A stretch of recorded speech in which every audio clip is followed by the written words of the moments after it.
Welcome to the next lecture of measure and integration theory. This is the next lecture of section second.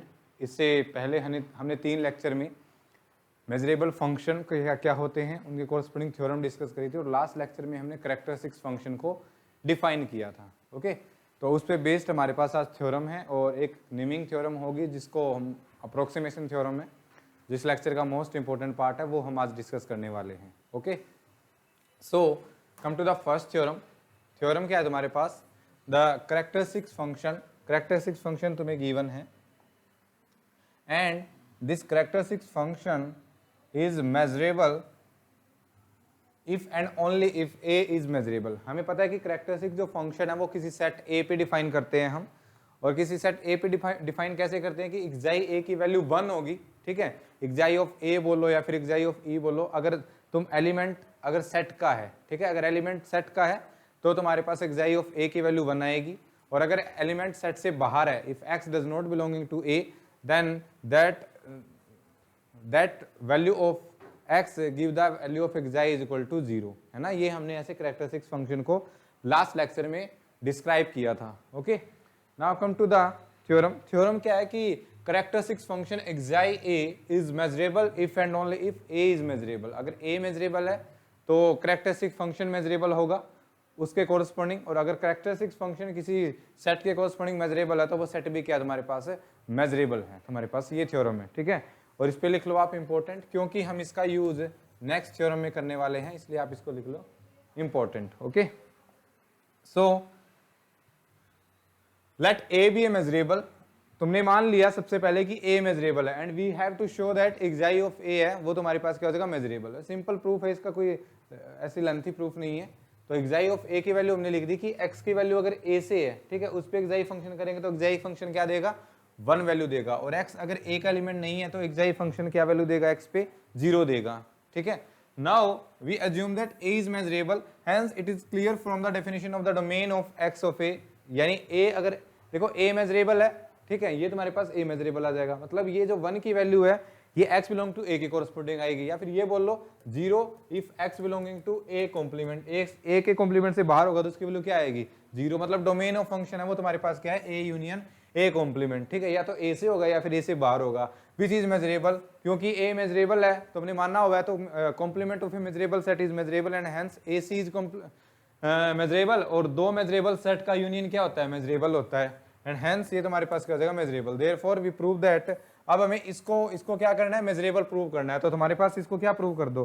There exist set x एक्साई of a of x is greater than alpha for any real number alpha. We are done. अगर मैंने ये prove कर दिया कि ये set ऐसे है, एक्साई of A x है वो ग्रेटर देन अल्फा है, तो हमारा क्या हो जाएगा? प्रूफ. अब हम क्या करेंगे इस थ्योरम में? जो अल्फा है उस पे केस लेके चलेंगे. ठीक है, देखो कैसे करेंगे इसको.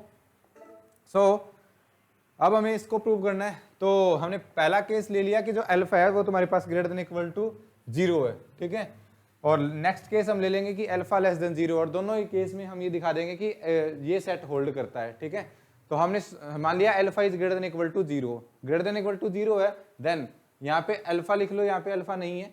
X एक्साई of A x greater than x alpha. अगर alpha greater than equal to 0 है और यहाँ पे मैंने स्ट्रिक्टली ग्रेटर देन 0 लिख दिया, तो एक्साई ऑफ ए की वैल्यू तो या तो 1 आ सकती है या फिर 0 आ सकती है.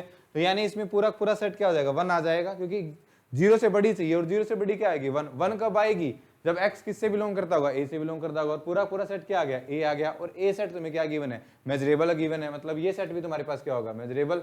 और तुम्हारे पास जो कैरेक्टरिस्टिक्स फंक्शन है वो क्या हो जाएगा? मेजरेबल हो जाएगा. नेक्स्ट केस हम क्या ले लेंगे? जो अल्फा है वो तुम्हारे पास क्या है? लेस देन 0 है. लेस देन 0 है तो यहाँ भी अल्फा लिख लो. लेस देन 0 है तो एक भी एलिमेंट नहीं आएगा.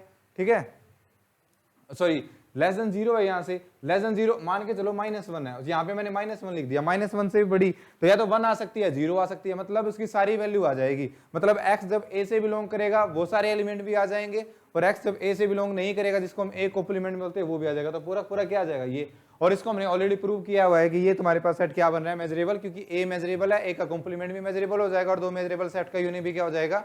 मेजरेबल हो जाएगा. एंड हेंस ये सेट क्या हो जाएगा?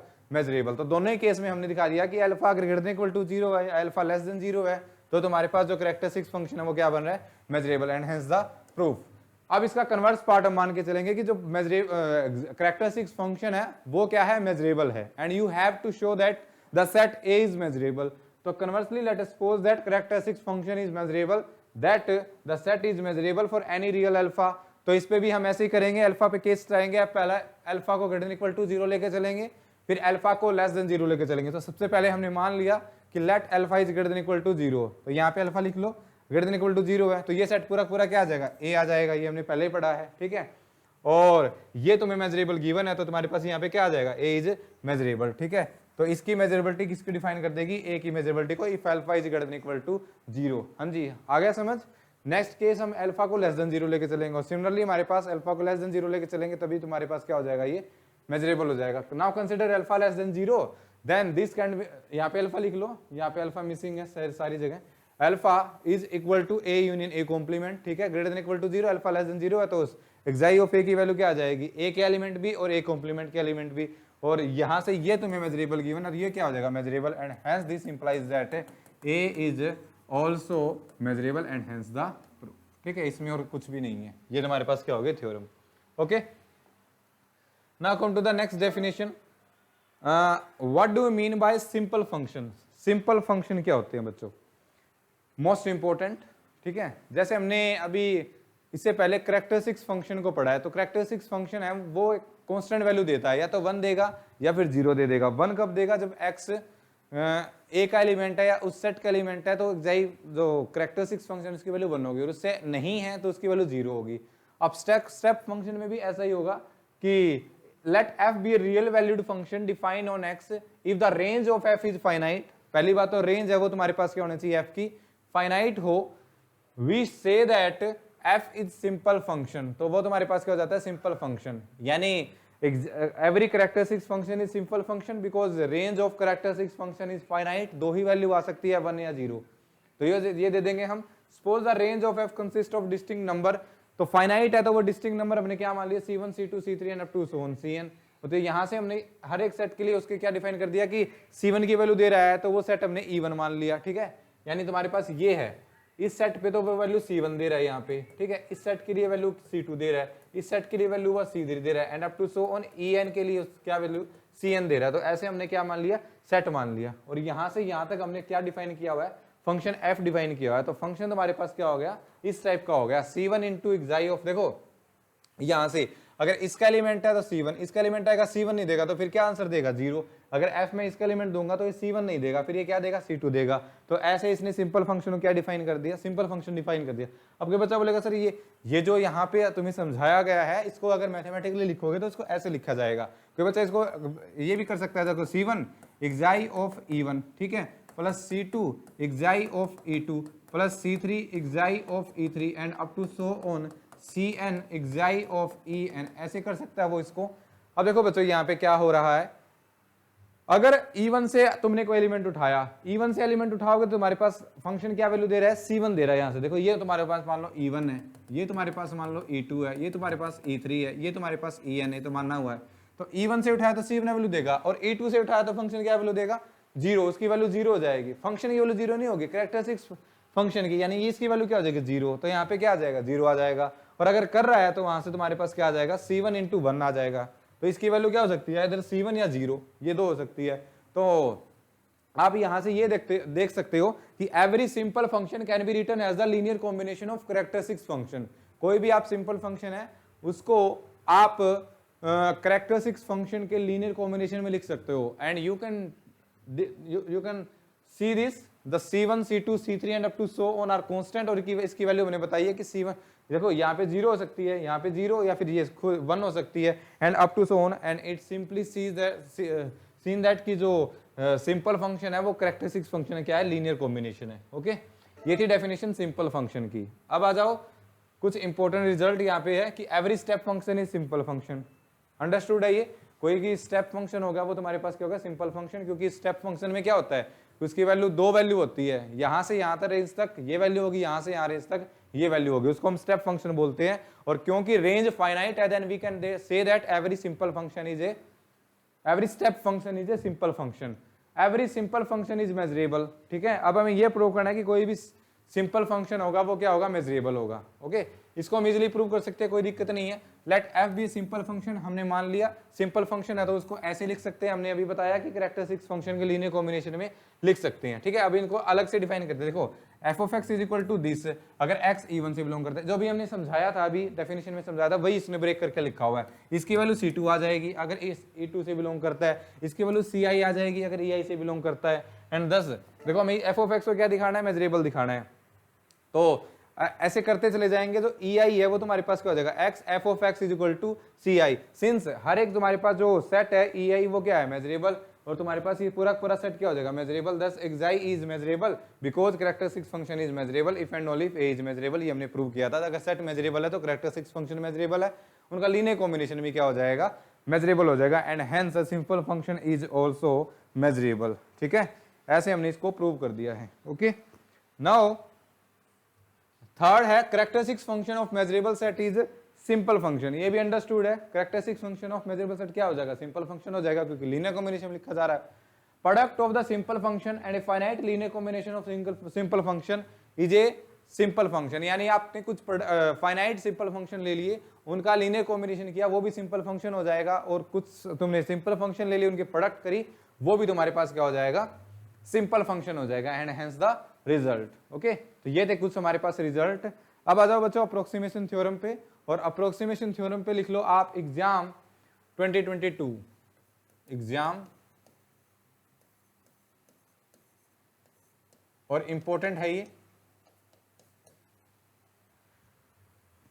इंपॉर्टेंट थ्योरम है।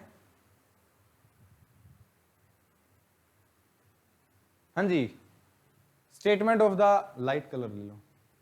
Statement of the approximation theorem is, देखो एक तो अगर सिंपली वर्बली हो तो ये पढ़ लो पहले, ये है तुम्हारे पास स्टेटमेंट इसकी कि every measurable function can be approximated by a sequence of simple function. कोई भी तुम्हारे पास मेजरेबल फंक्शन है उसको आप सिंपल, कोई भी तुम्हारे पास मेजरेबल फंक्शन है उसको हम एक सिंपल फंक्शन की सीक्वेंस से क्या कर सकते हैं, अप्रोक्सीमेट कर सकते हैं। ओके, तो ये तुम्हारे पास स्टेटमेंट है। अब इसी को मैथमेटिकली कैसे बोलेंगे, for every non negative measurable function, पहले तो एफ है वो क्या होना चाहिए, non negative, there exist a non negative non decreasing sequence. ये हम प्रूफ में कंस्ट्रक्ट करेंगे एफ एन सीक्वेंस, जिसमें तुम्हारे पास दो क्वालिटी है, पहले तो वो क्या है, नॉन नेगेटिव है, और दूसरी क्या है, नॉन डिक्रीजिंग है। यानी जो टर्म है या वह तो फंक्शन की वैल्यू तो जीरो हो सकती है या फिर ग्रेटर देन जीरो हो सकती है, इसलिए मैं क्या बोल रहा हूँ इसके, नॉन नेगेटिव। नॉन डिक्रीजिंग मतलब कुछ वैल्यू इक्वल हो सकती है स्टेज पे आके, या फिर क्या रहेगी, ग्रेटर रहेगी, ठीक है। यानी f n is less than equal to f n plus one, या फिर ये बोल सकते हो कि f n plus one is greater than f n, ठीक है। तो उसको बोलते हैं non decreasing sequence of f n of simple function. यानी f1 f2 f3 ये सारे क्या तुम्हारे पास सिंपल फंक्शन है। सिंपल फंक्शन है तो इनकी रेंज है वो क्या होगी, फाइनाइट। ऐसे ही हमने क्या करनी है, कंस्ट्रक्शन करनी है, ठीक है। सच दैट इस पे लिमिट लगाएंगे fn पे, वो तुम्हारे पास क्या आ जाएगी, fx, ठीक है। तो ये हमने प्रूव करना है। इसी को देखो, in general case if we do not assume non negativeness of f, then we say that f for every measurable function there exist a sequence, जो इसको क्या करेगी, सेटिस्फाई करेगी। अगर नेगेटिवनेस हम ना ले तो ये हर एक फंक्शन के लिए क्या हो जाएगा, होल्ड हो जाएगा। So this statement can also be written as every measurable function can be approximated by a sequence of simple function. कोई अलग से नहीं लगने वाला इसमें रूल, जो हमने पहले किया था उसी से इसका प्रूफ हो जाएगा। ओके, अब सबसे पहला देखो, इसको स्टेप बाय स्टेप करेंगे हम। सबसे पहले हम लेके चलेंगे, सबसे पहला स्टेप में हम कंस्ट्रक्शन करेंगे किसकी, इन सीक्वेंस की, जिसमें दो टाइप्स की इक्वलिटी होगी। सबसे पहले वो नॉन नेगेटिव होगी और दूसरी क्या होगी, नॉन डिक्रीजिंग होगी। ऐसे हमने क्या करना है, एक सीक्वेंस कंस्ट्रक्ट करनी है। तो let us assume f of x greater than equal to 0। हमने पहले अज्यूम कर लिया कि जो फंक्शन है f ऑफ x जिस पे वो कन्वर्ज करेगा वो तुम्हारे पास क्या है, ग्रेटर देन इक्वल टू 0, मतलब नॉन नेगेटिव है। And x belonging to a, construct a sequence like this. ये हमने fnx है एक सीक्वेंस बना ली। देखो सीक्वेंस कैसे बनाई है, fnx, ठीक है, इसको ऐसे लिख लो, fnx is equal to i minus 1/2n। इसकी वैल्यू ये हो जाएगी, अगर f ऑफ x की वैल्यू इसके बीच में है, i minus 1/2n, i/2n। Lower classes में जब हम रियल एनालिसिस पढ़ते थे तब करते थे इस टाइप के फंक्शन की कंस्ट्रक्शन। ओके, और इसके इंटीग्रेबिलिटी देखते थे कि ये जो हमारे पास काउंटेबल नंबर ऑफ पॉइंट्स पे फंक्शन क्या होता है, डिसकंटिन्यूअस होता है। और i की वैल्यू ये हो जाएगी 1 2 3 एंड अप टू n, और लास्ट की जो वैल्यू है वह तुम्हारे पास i is equal to n into 2n, ताकि तुम्हारे पास पूरा पूरा क्या हो जाए, फंक्शन कंप्लीट हो जाए, n आ जाए। और अगर n से बड़ी है, ठीक है, तो उसकी वैल्यू तुम्हारे पास कितनी हो जाएगी, फंक्शन सीक्वेंस की n हो जाएगी।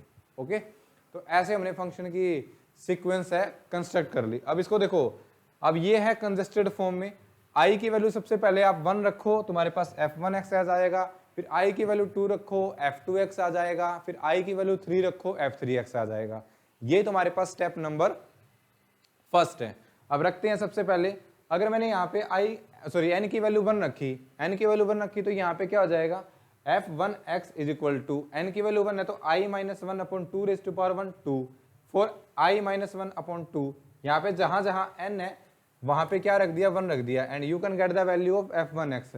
अब इस f1x को हम ऐसे भी लिख सकते हैं, देखो यहाँ पे ये लिख दिया f1x इज इक्वल टू, ये आ गया। अब देखो ये वैल्यू है यहाँ पे, अब i की वैल्यू कहाँ से कहाँ तक है, 1 से लेके 2 तक है, i की वैल्यू 1 से लेके 2 तक है, क्योंकि n की वैल्यू हमने क्या ली है, 1 ली है, तो 1 इंटू 2 रेज टू पावर 1 1 2 आ गई यहाँ पे, तो i की वैल्यू 1 2 यहाँ पे पुट करेंगे, then this function can be expanded like this form. तो ये तुम्हारे पास f1x की क्या आ जाएगी, एक्सपेंडेड फॉर्म आ जाएगी। ओके, और वो क्या है, अगर देखो i की वैल्यू 1 रखेंगे, 1 माइनस 1 0 0 बाई समथिंग 0, और यहाँ पे रखेंगे 0 और यहाँ पे क्या हो जाएगा 1/2। जब f ऑफ x की वैल्यू 0 से लेके 1/2 के बीच में है, तो जो f1x है पहला फंक्शन जो तुमने लिया है उसकी वैल्यू क्या है, 0 है। फिर नेक्स्ट 1/2 से लेके 1 है तो उसकी वैल्यू 1/2 हो जाएगी, taking i is equal to 1। और ये तो तुम्हें पता ही है, n f of x greater than equal to 1 हो तो n हो जाती है, और n तुमने क्या लिया इसमें, 1 लिया है। तो this is the expanded form of f1x। Similarly if you take n is equal to 2, जहां जहां वहां पे यहाँ पे जहां जहां n है वहां पे क्या रख दो, 2 रख दो, and you can get the value of f2x second function of the sequence. और इसको भी हम क्या कर सकते हैं, इसको भी हम ब्रेक करके लिख सकते हैं। देखो यहाँ पे जहां जहां वहां पे क्या था, n था, वहां पे हमने क्या रख दिया, 2 रख दिया। अब ये देखो, और i की value 2 into n raise to power 2 थी, तो 2 रखेंगे तो 2 इंटू 2 रेज टू पावर 2 कितनी होगी, 8। तो i की वैल्यू आ जाएगी 1 2 and up to so on 8 आ जाएगी। ओके, तो टोटल कितनी वैल्यू हो जाएगी, 8 हो जाएगी। इसको ब्रेक करके लिखेंगे तो सबसे पहले i को क्या रख दो, 1 रख दो, i को 1 रखेंगे तो ये तुम्हारे पास वैल्यू क्या हो जाएगी, 0। और यहाँ पे कहाँ से कहाँ तक, 0 less than equal to f of x less than equal to 1/4, i की वैल्यू 1 रखी है, ठीक है। नेक्स्ट i की वैल्यू यहाँ पे 2 रखोगे तो ये क्वांटिटी कितनी हो जाएगी, 1/4, कहाँ से कहाँ तक, 1/4 less than equal to f of x, और यहाँ पे रखेंगे तो 1 क्या हो जाएगा, 2 हो जाएगा, ठीक है।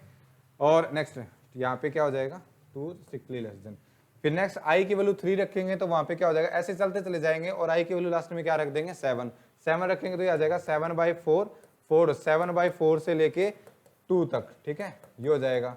और अगर 2 for f of x is greater than equal to 2, तो ये किसकी वैल्यू आ जाएगी तुम्हारे पास, ये वैल्यू आ जाएगी तुम्हारे पास f2x की। ओके, ऐसे हमने, and this is the expanded form, ये तुम्हारे पास f2x है, उसकी क्या है, एक्सपेंडेड फॉर्म है, ठीक है।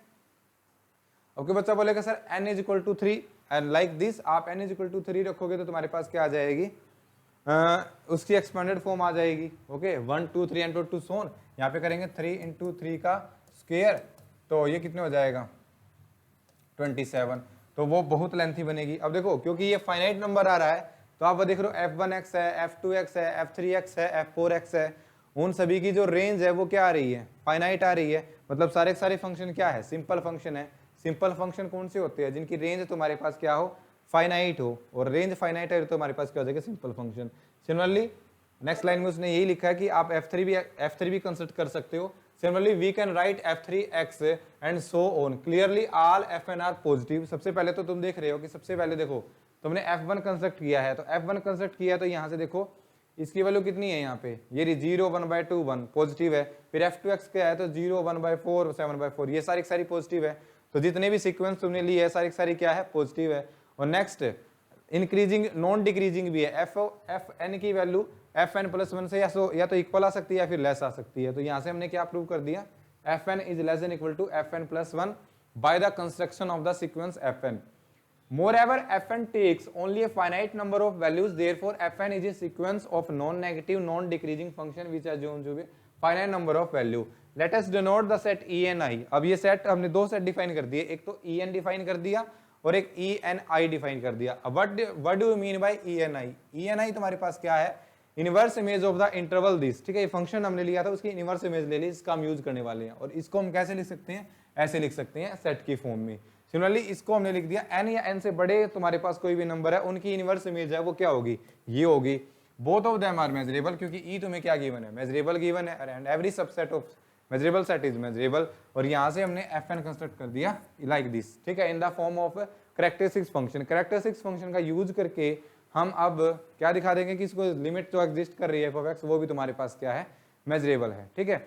Now this summation i is equal to 1 to n into 2 raised to, इसको हम एक्सपेंड करेंगे इज मेजरेबल, क्योंकि कैरेक्टरिस्टिक्स फंक्शन है और हमें पता है कि कैरेक्टरिस्टिक फंक्शन कब मेजरेबल होता है, जब ई मेजरेबल हो और हर एक सेट तुम्हारे पास क्या है, मेजरेबल है। ये तुम्हारे पास हर सारे क्या है, मेजरेबल है। Since characteristic function has shown that measurable and characteristic function is measurable set, ठीक है, ये हमें पहले ही पता है। Similarly characteristic also measurable and hence each fn is measurable. हमने हर एक fn को क्या दिखा दिया, measurable. Now we prove that convergence of this sequence, ठीक है, यानी कन्वर्ज हम कर रहे हैं, और कन्वर्ज किस पे कर रही है, ये सीक्वेंस f पे, जो fn(x) तो तुम लेके चल रहे हो, ये किस पे कन्वर्ज कर रही है, f(x) पे। अब हमें ये और प्रूव करना है कि जो f(x) है वो तुम्हारे पास क्या है, कन्वर्ज कर रही है। इस पे हम दो केस लेके चलेंगे, या तो ये इन्फिनिटी हो सकता है, ठीक है, या तो ये बाउंडेड होगा या फिर अनबाउंडेड होगा। तो अगर बाउंडेड फंक्शन है तो इसकी वैल्यू क्या होगी, less than infinity, that is f is bounded. Then bounded है तो हम प्रूव कर देंगे कि तुम्हारे पास f(x) है वो भी क्या है, मेजरेबल है। और अनबाउंडेड मैं आपके लिए छोड़ देता हूं। तो सबसे पहले हमने मान लिया f इज बाउंडेड, बाउंडेड है तो इसकी ये और इसकी वैल्यू ज्यादा से ज्यादा कितनी हो सकती है, ये, और कम से कम ये हो सकती है। दोनों तरफ इस ये सब्ट्रैक्ट कर दिया i - 1/2n, ये करेंगे, यहाँ पे मिस्टेक है, यहाँ i नहीं आएगा, यहाँ पे 1 आएगा। ओके, ये कर दिया। और ये कंस्ट्रक्शन से हम इसको क्या कैसे लिख सकते हैं, fn(x) लिख सकते हैं, यानी f(x) is less than equal to fn(x) less than epsilon. ये हम एप्सिलॉन ऐसा ले सकते हैं, यहाँ पे 1 करो, i नहीं आएगा यहाँ पे। और दिस इंप्लाइज दैट, इस कंडीशन को हम ऐसे लिख सकते हैं, and this since m does not depend upon point, यहाँ पे m की ना यहाँ पे m है, ना यहाँ पे m है, therefore convergence is uniform. Late us suppose now that f is not bounded. Similarly f अगर बाउंडेड नहीं है तो भी हम ऐसे ही ले आएंगे कि जो कन्वर्जेंस है वो क्या है, यूनिफॉर्म है, ठीक है। ये काम तुम खुद करोगे, ओके। तो यहाँ से तुम्हारे पास जो कन्वर्जेंस है वो यूनिफॉर्म है, यूनिफॉर्म है तो तुम्हारे पास क्या हो जाएगा, वो मेजरेबल हो जाएगा। और यही हमने क्या करना है, इस थ्योरम में प्रूव करना है, ओके।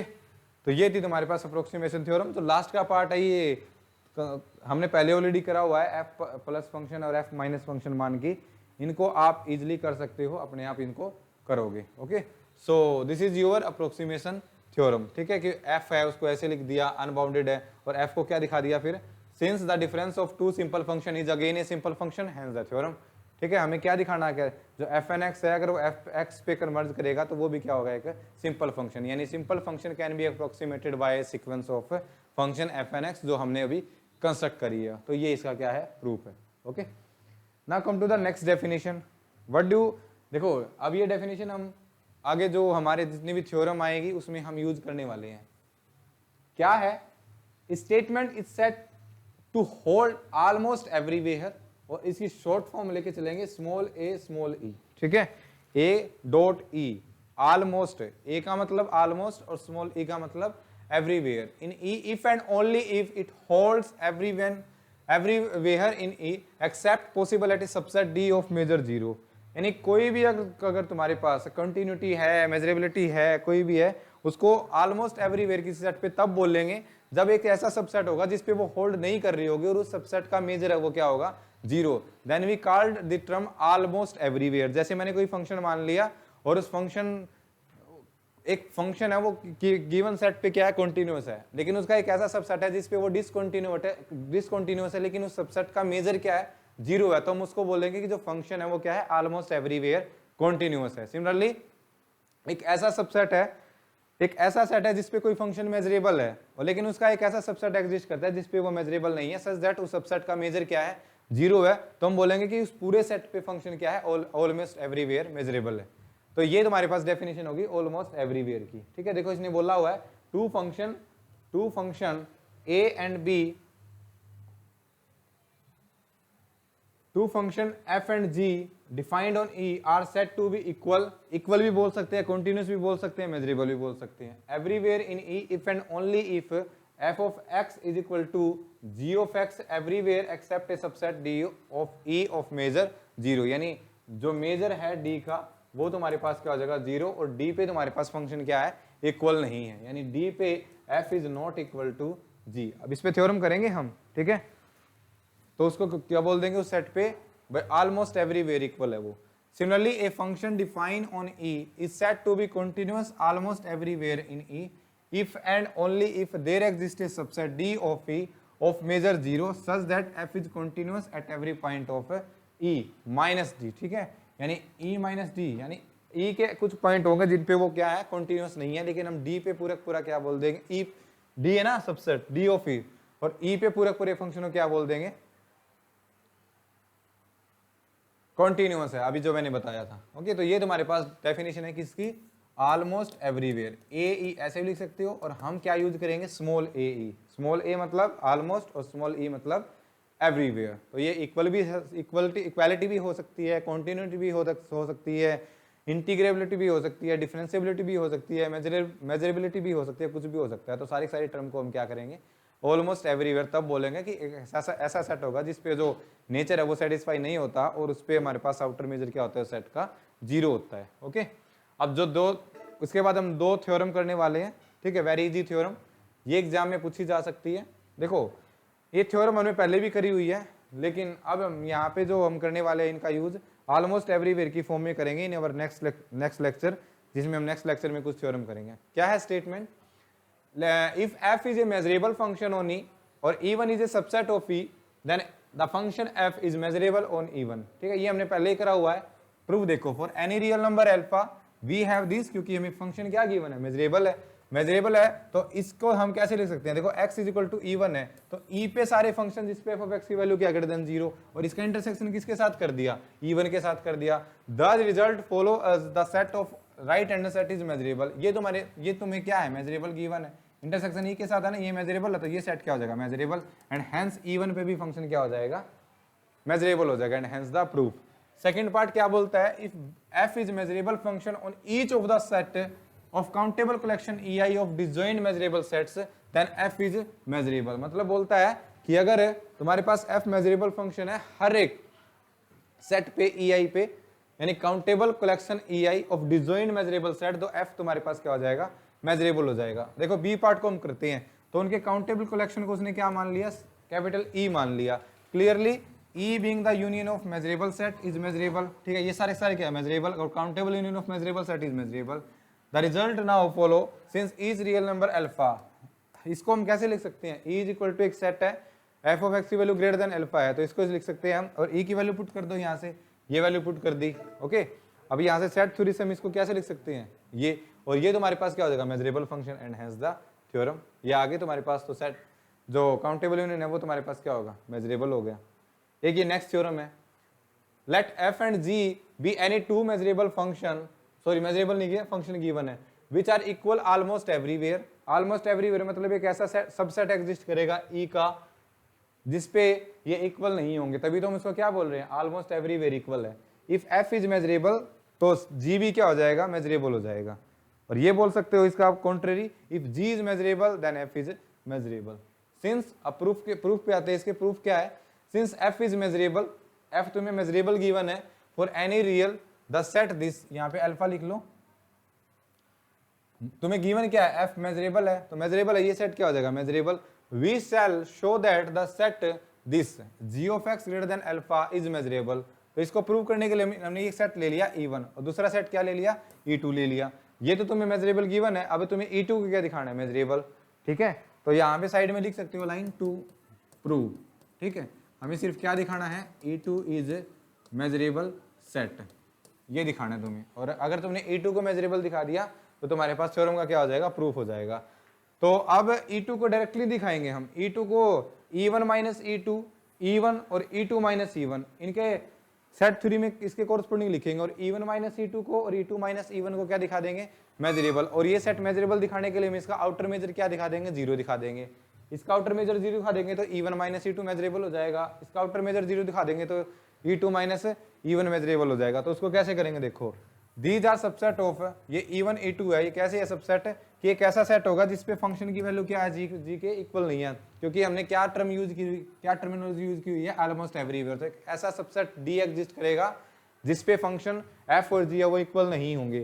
तो वो हमने मान लिया x बिलोंगिंग टू, देखो x belonging to e1 minus e2, x belong to e1, x belong to not e2, यानी f of x greater than alpha, अगर इस पे ग्रेटर देन अल्फा है तो g ऑफ x क्या हो जाएगा, not equal to greater than alpha, and this f of x is not equal to g of x। But ये तुम्हें ऑलमोस्ट एवरीवेयर गिवन है, तो यहाँ से इसका मेजर है वो तुम्हारे पास क्या हो जाएगा, 0 हो जाएगा, ठीक है, इक्वल है तो। और ये देखो ये तुम्हारे पास है, ये इसका किसका सबसेट हो जाएगा, ठीक है, बाय सेट थ्योरी, और इसका आउटर मेजर है इससे लेस हो जाएगा, और इसका आउटर मेजर क्या है, 0, तो इसका मेजर आउटर मेजर क्या हो जाएगा, लेस देन 0, और ग्रेटर देन 0 ऑलवेज होता है, तो e1 माइनस e2 का आउटर मेजर क्या आ गया, 0, and similarly e2 minus e1 है, उसका आउटर मेजर भी क्या आ जाएगा, 0 आ जाएगा, और e1 है वो तो मेजरेबल है ही, यहाँ से f तो तुम्हें मेजरेबल गिवन है, तो e1 इज मेजरेबल, तो e2 का कैसे लिख सकते हैं, e1 union e2 minus e1, इसको हम इसमें से सब्ट्रैक्ट कर दिया, देख ये भी मेजरेबल, ये भी मेजरेबल, ये भी measurable, union of two measurable function is set is measurable, और difference of two measurable set is measurable, तो hence e2 is measurable and hence g function is also measurable and hence the proof, ठीक है, ऐसे हम क्या करेंगे, इसका proof करेंगे। ओके, ये इसकी करोलरी है, late fn be a sequence of measurable functions such that the limit of fn is f almost everywhere then f is measurable function। इससे पहले जो हमने थ्योरम करी थी अप्रोक्सीमेशन थ्योरम, उसमें ऑलमोस्ट एवरीवेयर नहीं था, और इस जो करोलरी है इसमें हमने फंक्शन की क्या ली है, ऑलमोस्ट एवरीवेयर, मतलब एक ऐसा सेट सबसेट एग्जिस्ट करेगा ई का जिसपे फंक्शन क्या है, एफ पे कन्वर्ज कर रहा है, और एफ क्या नहीं है, मेजरेबल नहीं है, तो उसको क्या बोल देंगे, ऑलमोस्ट एवरीवेयर, इजीली कर सकते हो, ठीक है। हाँ जी, नेक्स्ट डेफिनेशन है तुम्हारे पास रिस्ट्रिक्शन ऑफ एफ टू ई, इसको हम करेंगे नेक्स्ट लेक्चर में। ओके, तो इस लेक्चर में हमने मोस्टली इंपॉर्टेंट थ्योरम करी है अप्रोक्सीमेशन थ्योरम, और एक जो लेक्चर के शुरुआत में हमने थ्योरम करी थी वो, और हमने आज टर्म देखी है ऑलमोस्ट एवरीवेयर, जिसका यूज हम नेक्स्ट लेक्चर में करने वाले हैं, ठीक है। तो ये जो रिजल्ट है या थ्योरम है ये आपको आने चाहिए, ये अंडरस्टैंड होंगे आपको, तभी आप नेक्स्ट लेक्चर कर पाओगे। ओके, तो मिलते हैं नेक्स्ट वीडियो में, तभी तक किसी को कोई प्रॉब्लम हो तो मुझसे बता सकता है, और आपको अगर वीडियोस अच्छी लग रही हो तो जैसा कि आप करते हैं कमेंट सेक्शन में मुझे बता सकते हैं। ओके, आप कोई सजेशन मुझे देना चाहिए वो कमेंट सेक्शन में बता सकता है, कौन सा सब्जेक्ट आप पढ़ना चाहते हो इसके अलावा वो भी मुझे कमेंट कर सकता है। ओके, और अगर आपको वीडियोस अच्छी लग रही हो तो चैनल को लाइक करें, शेयर करें, सब्सक्राइब करें विद द नीडी स्टूडेंट जिनके सिलेबस में ये पेपर इंक्लूड है। Okay, thank you for watching, मिलते हैं नेक्स्ट वीडियो में।